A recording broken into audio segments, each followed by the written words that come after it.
Alright. I'm animating Freddy Frazbear head turn. And this is gonna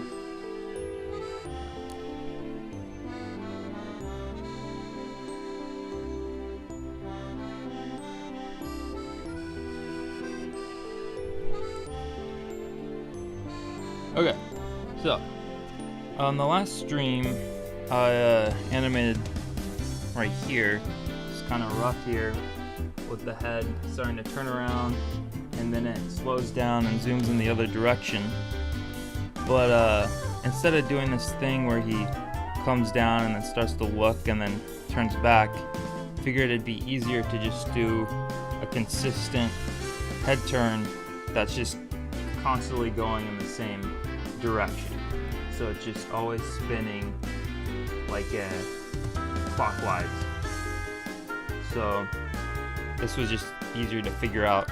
And basically this whole thing is 77 frames long, but it's really not, because up to this point, this middle section, I actually just copied and pasted and then flipped this stuff horizontally. So right to here, I copy and pasted everything from here to here and then pasted it and flipped it horizontally. So really I only had to draw the head turning up to this half point instead of having to animate everything, like animate all these frames actually. So and then I already got the flat colors in. This is what it looks like with the colors.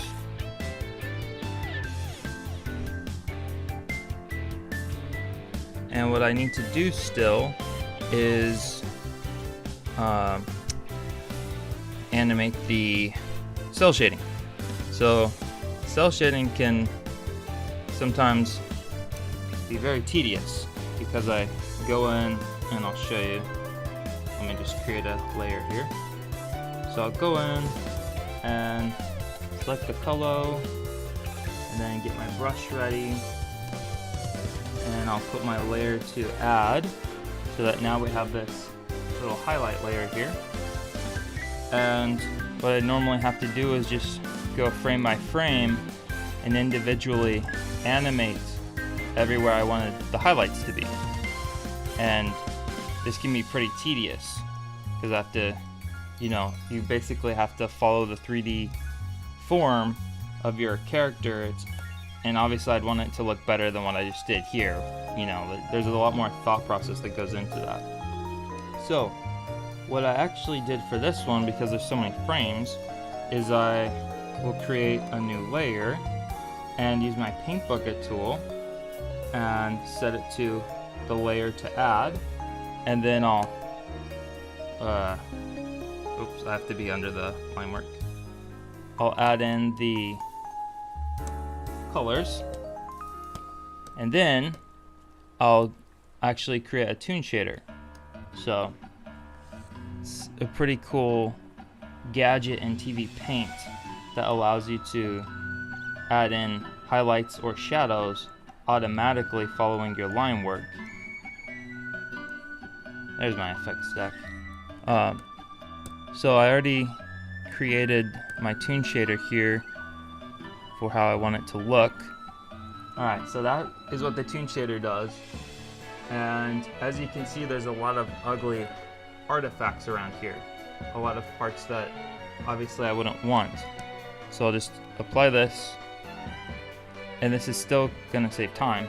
So basically what I have to do now is create an eraser, and I just have to go in and erase the parts where the highlights don't make sense. So like around here, this stuff that's happening above the eyes, that it wouldn't make sense for highlights to be happening in this area. So I'm just gonna delete this because I actually already did a toon shade on all this stuff, so I don't need to like redo that. And so this is what I have so far, and I just need to polish this up and clean it up to make it look more like this one. And then I'm gonna go over later and add another toon shade on the hat and the nose and the eyebrows specifically, because I need to make that toon shader smaller than the rest of the face, because it was looking weird when I toon shaded those elements with everything else. So there's still like a little bit of tedium involved in this process, but it still saves a lot of time than having to figure all this out frame by frame, animating it frame by frame.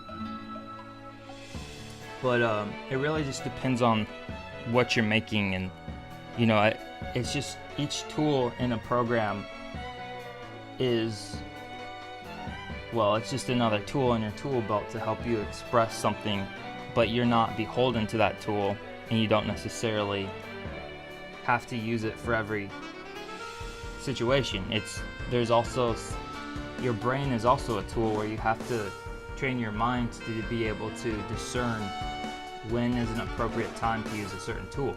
So that in and of itself is like a tool, and everything that you learn comes through trial and error as well. But yeah, once I get everything toon shaded. What's up, Kid Pin and Angie K? Thank you for joining the chat. And so once I get the cell shaded stuff, I'm going to go in and let me go back to just so it looks more clear here. So when the hat goes up here, there's gonna be stuff happening under the hat, and some of the stuff is gonna be this little dancing marionette guy, and I'll obviously have to resize him to fit under the hat. So I'll use my camera tool and I'll make him kind of go under the hat like this, and he'll be dancing on Freddy's head. And another loop is this little spinning shadow candy face. And this is just kind of similar concept of the Freddy head turn, where I animated not as many frames as you're seeing here. So it looks like, it might look like there's a decent amount of frames, but actually there's just this middle pose. So there's just 1, 2, 3, 4. This is literally just 4 drawings, and then I flipped it horizontally. This pose right here, copied and pasted these 4, then flipped them horizontally to where they line back up to this middle pose. So this whole loop is literally just 4 simple drawings, and then I used the toon shade and some glow effect to shade it. So that's just how I did that. And well, this doesn't really have anything to do with Freddy, but I have this open and I accidentally clicked on it. So I guess I'll just show you this. This is just an experiment. It looks a little wonky. I was kind of trying to go for like a PS2, PS1, like loading screen type graphic. And I actually made this in another program called Moho, which allows you to do rigging and bones and manipulate the bones. And well, once I get more experience with Moho, I might start doing some streams on how to do stuff in that, but I'm still very, very new to it. And this is a little wonky, but it's whatever, it's punk rock. And I'll show you some more of these music notes I did. So I did do a stream doing music notes, but I privated it because it got copyright claim because of the music I had. Oh yeah, maybe you can't hear me if I'm facing the wrong way.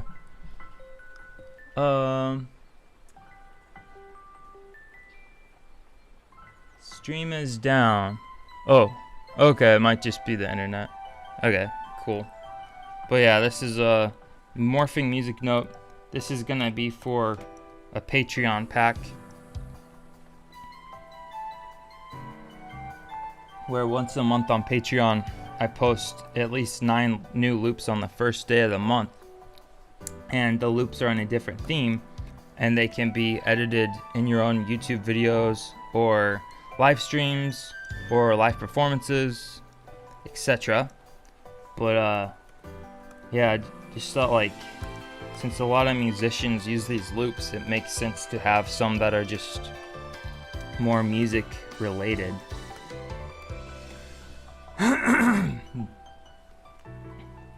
Oops. Yeah, I actually did a tutorial I'm gonna post soon of animating this specific loop, which is gonna be about squash and stretch and overshoot. So basically how you go from these two key poses and how you can use this concept for anything, like a face, or obviously a bouncing ball is the common one.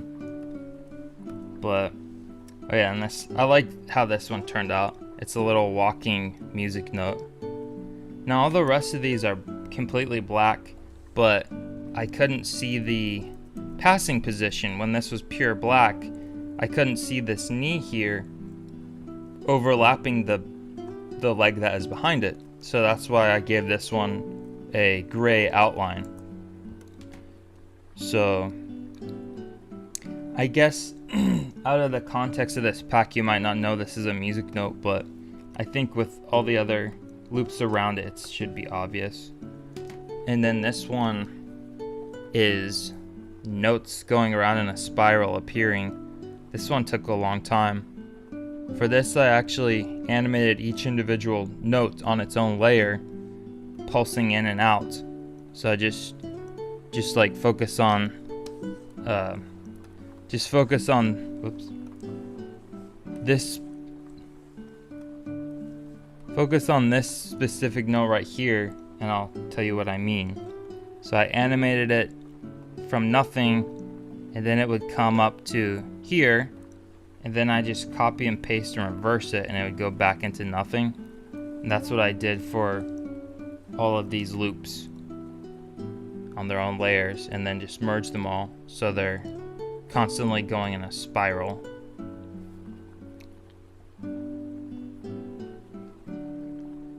What's up, Jefferson? Welcome back. And then, and then I think I only have one more on here so far. And this one is, I just took all those new notes I did in the spiral and just made them go on a horizontal line this time. So kind of repurposing all that work to get another loop out of it. But anyways,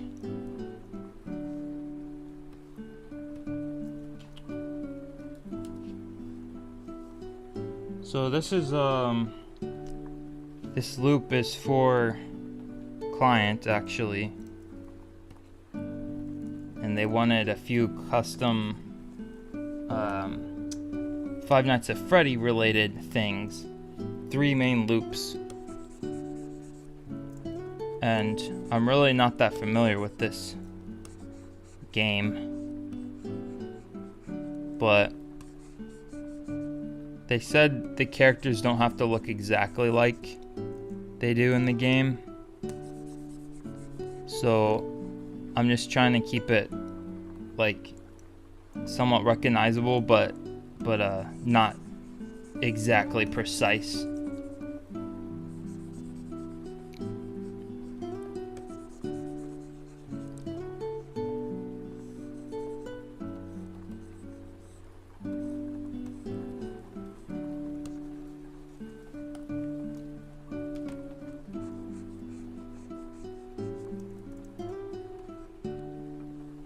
Actually, might actually be better to use the select tool and just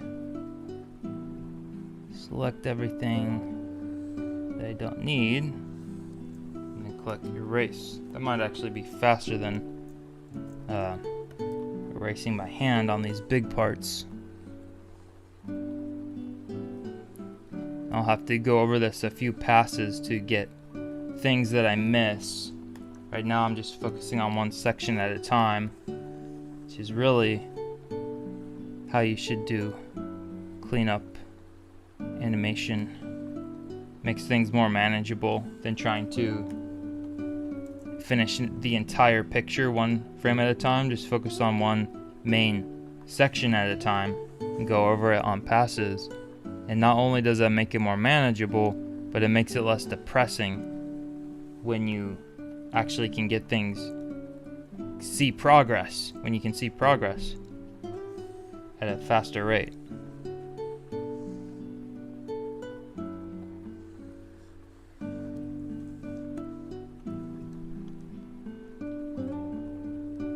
What's up, Jet Black Rising? I'm doing alright, hanging in there. Just generally tired all the time, but working a lot. And just trying to create more Patreon packs. Also make more tutorials. I posted my entire fire course on Patreon, actually. So I only have one course out, but the next stuff that's in the queue is a water course and just like a total beginners to animation course. Other than that, this year I went to a wedding. Well, I was in a wedding.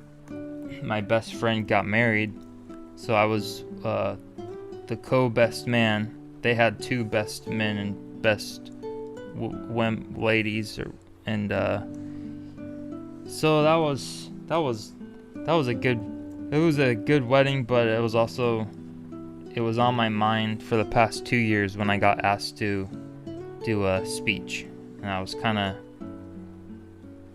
having a bunch of nightmares about that for a long time.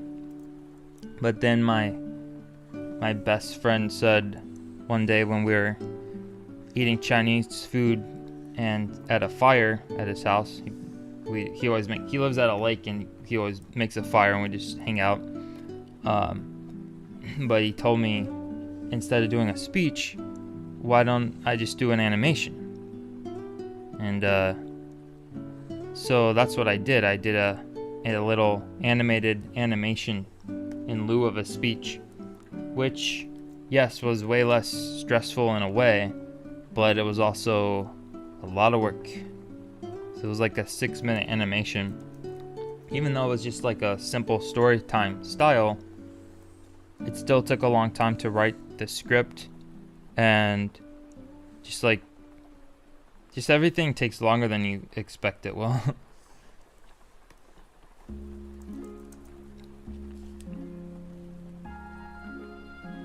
Other than that, something else this year, we worked on a planetarium project for the band Polyphonic Spree, and it's actually gonna premiere on October 20th.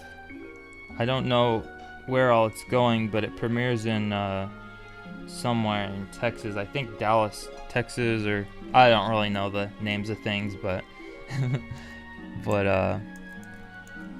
so that was a interesting project. That was a 6-month project, and we built a bunch of trippy underwater fused with space environments. So it'd be like planet Saturn with coral reef coming out of it, and so it's like a planetarium environment that you go in, and there'll be animation all around you 360.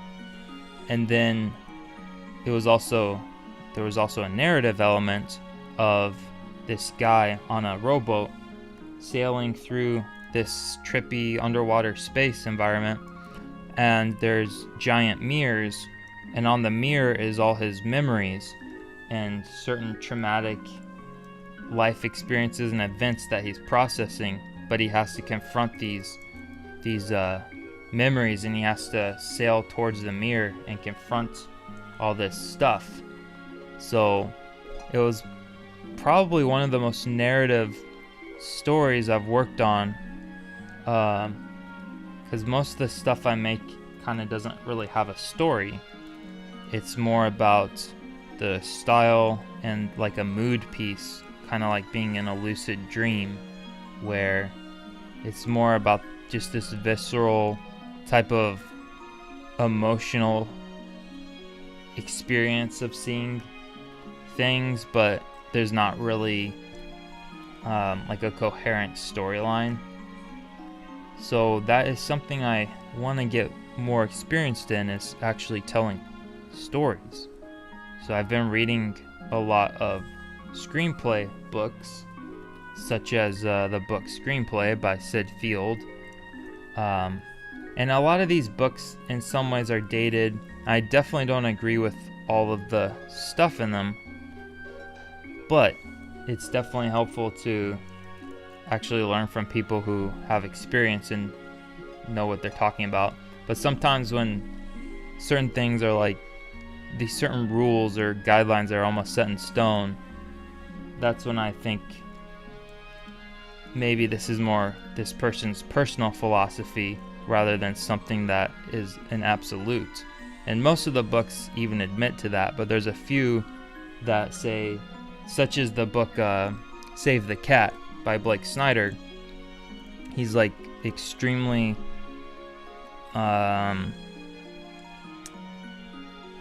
rigid in his idea of what the best screenplay should look like, to the point where it'll say like you have to have this plot point happen between the pages of 25 and 30. And I'm just thinking, really? That seems a little bit like pseudoscience, a little bit like nonsense, that something has to happen on an exact page. But I don't want to be too harsh, because there is a lot of really good ideas and advice in that book as well. But it's like everything, just I take everything with a grain of salt and I slosh it around in my brain, and then I just let the algorithm of my brain say this is what's real. I'm kind of kidding right now, because I'm just being a little ridiculous.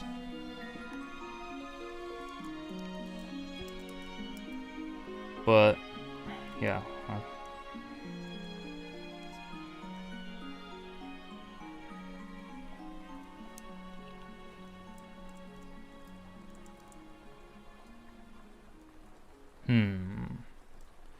Definitely have to go over this and polish some things up. But that's okay.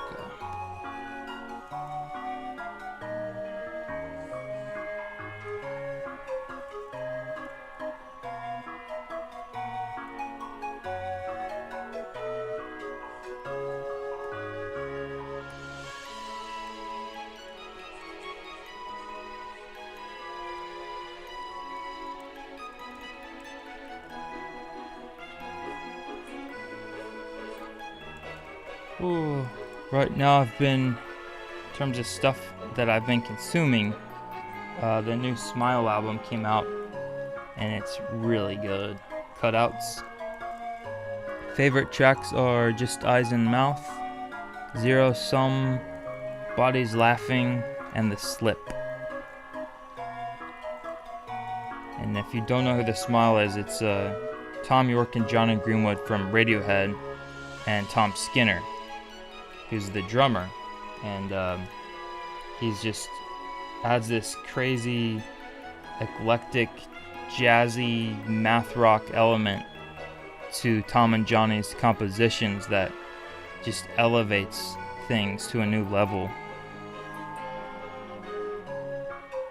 And they've also released 3 albums since 2021, which is a crazy production rate compared to, say, Radiohead's usual 4 to 5 to 6 year gaps between albums. And I listened to an interview. Johnny Greenwood was saying that he always wanted to, in Radiohead, maybe make the songs 90% as good, but release stuff twice as fast, because they will spend so long in the studio reworking things. But you don't get this impression with the Smiles music. It's very spontaneous. There's a live feeling to the recorded songs that is very refreshing. And because sometimes things can feel a little too polished or even cold, but these albums they're still recorded well, but they're just a lot more alive feeling. So I've been obsessing over that recently. And also this musician Ginger Root, who is just one guy. I think he's only like 27. He records all the music himself, and it's kind of reminds me of Katamari meets Talking Heads. It's like really quirky, fun, but it's got the funk of Talking Heads. And his live performances, he'll set up CRTs and have cool little glitch visuals happening in sync with his music, and he does little skits that he recorded that like mixes bizarre live action Japanese television and even like old anime sometimes, and he'll cut himself in with the clips like he's filmed from the 80s. And so it's just a really fun music. Puts me in a good mood. And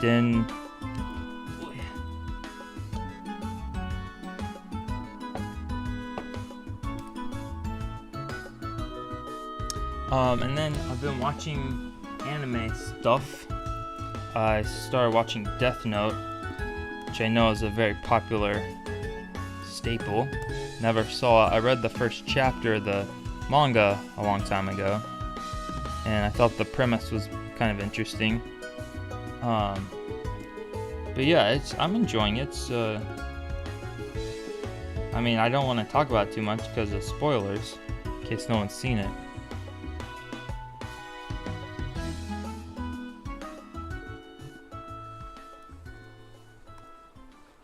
And then I finished Blue-Eyed Samurai, which was amazing. One of the best animated shows I've ever seen.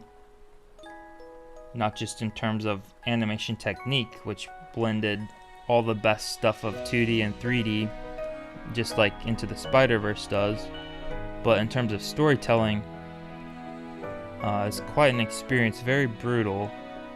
Definitely not for kids. But if you can stomach some darker subject matter, it's definitely worth a watch.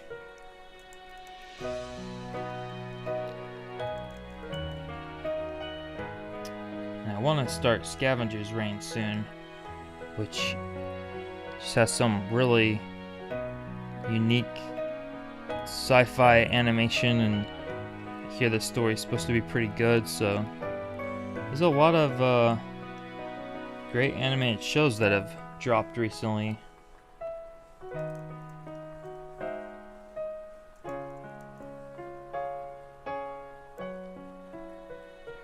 And then, other than that, I've been playing some Nintendo DS. I just got a DSi XL from Japan. It was like $70 on eBay. And it's in really good condition. Only issue is the screens are a little yellow, which apparently is a common issue with the Japanese DS consoles because it's humid in Japan. But also just, 20-year-old systems, you can't expect them to be perfect. But yeah, it's not too big of a deal. It's really only noticeable when the screen is purely white on boot up. But once you start a game, you can't really tell the yellow tint. Plus, I usually, on the computer, I'll have my blue light on anyways, so I'm kind of used to things having a slightly yellow tint.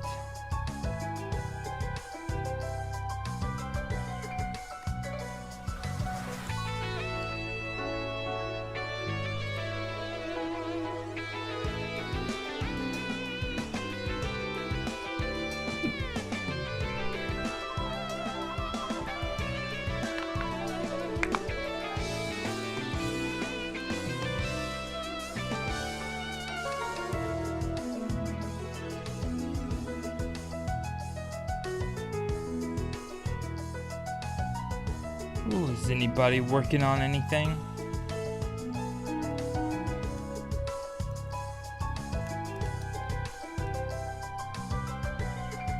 Just remember, we're all in this life experiment together.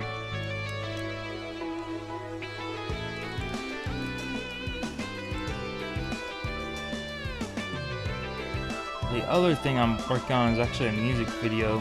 It's going to utilize some of those music notes I was just showing you a little bit ago. And it's also going to have trippy, goopy instruments.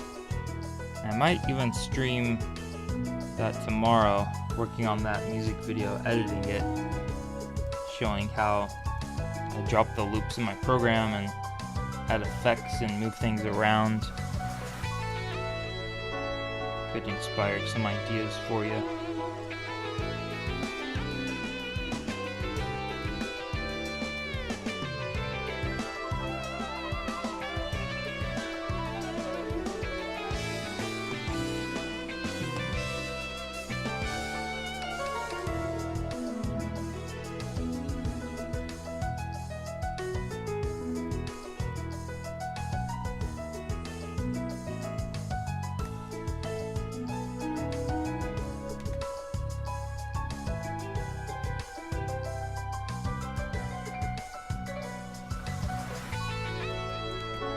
Blue-Eyed Samurai is incredible, and so is Scavenger's Reign.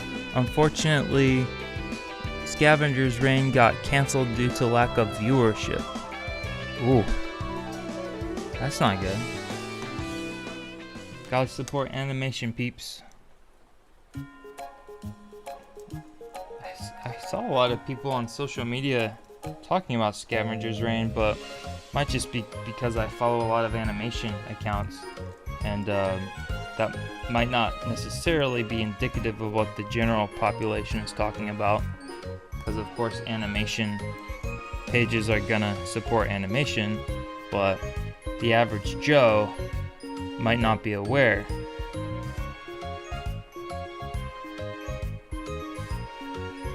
I feel like Blue-Eyed Samurai was more of a cultural phenomenon though, because I saw a lot of people, even people who are not necessarily into animation, liked that show. So, but it seems like Scavenger's Reign would have a similar appeal, where it wouldn't really matter necessarily if you're big into animated things.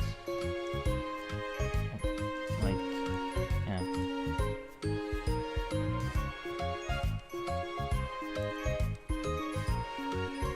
But the Wild Robot's doing incredibly well. Haven't seen that one yet.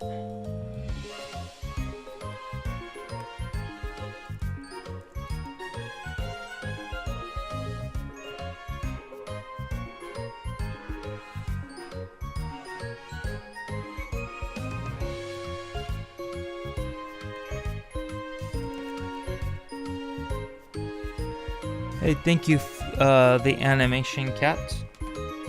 I'm just working through, touching up this shading. I used a cell shader on it that's not perfect, so I have to go in and erase all the silly bits that don't make sense, and then I'll have to go over another pass and touch it up a little bit.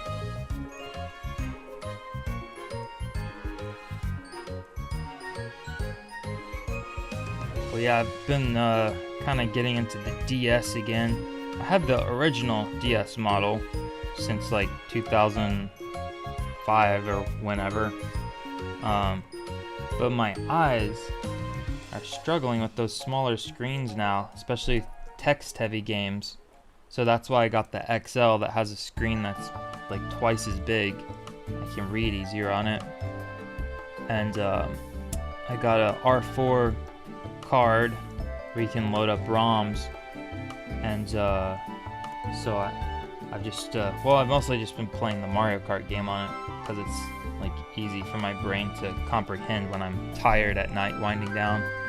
But I put some other cool games on there I really want to get into soon, like Shin Megami Tensei, Devil's Surrender, which I've never played any of the Shin Megami games, but it's kind of like a more demonic Pokemon. And yeah, like my favorite games on the DS were the Advance Wars, kind of like more tactical strategy type games, and the DS has so many of those and RPGs. It's just an amazing system. Still holds up. Still one of the best systems in my opinion. I think it's maybe tied with the PS2 as of the top selling system of all time still. I might be wrong about that, but I feel like I remember that. And apparently DS stands for Developer's System, because it was made with developers in mind, third-party developers. So it would be the ultimate system for a variety of game styles, and it shows. And I just love the DS, so many things about it. Feels like a lot of the games that use the touchscreen were made in such a way that they actually really do benefit from the touchscreen. It's not just a gimmick. It's like you couldn't appreciate this game as much without the touchscreen. Now, of course, there were some games that kind of shoehorned in the touchscreen unnecessarily, like they would take away the D-pad control just to force you to control the character with the touchscreen. But many games that say didn't necessarily even need a touchscreen actually use the touchscreen in a really awesome way to free up space on your main screen, such as like Mario Kart, for example. All the map and item information that would normally take up your main screen, they just put it on the bottom touchscreen, so your whole top screen has so much more screen real estate to see the race. And there are a lot of games like that where all the items or maps or any kind of health bars or in-game information that you didn't need to see on the main screen, they put it down there, and it just made the gaming experience much better. So yeah, I like games like that, but I also like games that are built around the touchscreen. Like, well, maybe this isn't the best example, but Brain Age I really like. Just as I was gonna say as a game you kind of turn your brain off in, but just like a simple pick up and play, but it uses the touchscreen in fun ways. And then I've been kind of messing around with this game called My Japanese Coach. I'm trying to learn Japanese, and I've been doing Duolingo, but might as well try to get a little extra practice in on the DS as well.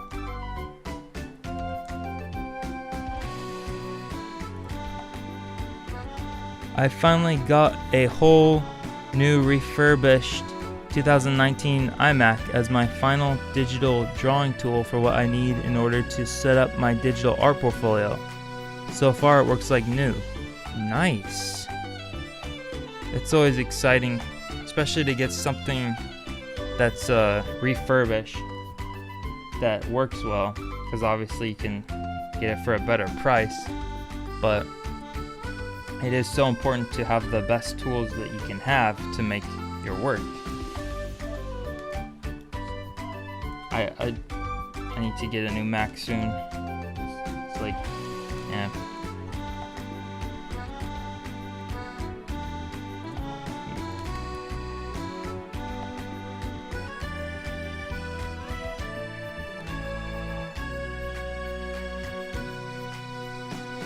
I'm a beginner animator. I've been animating for 6 or 7 months.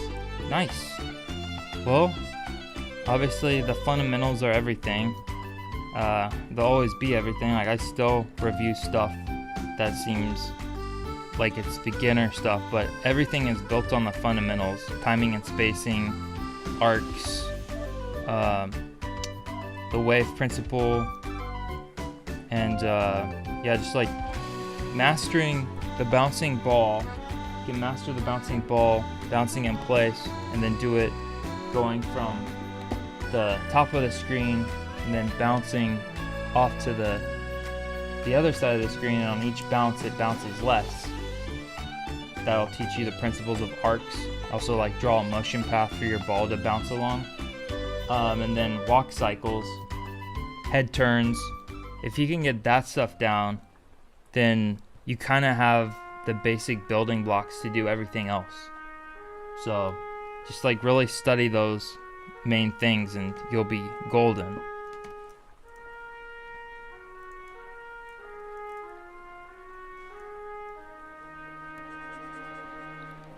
Well, I guess some of this is a little redundant. Or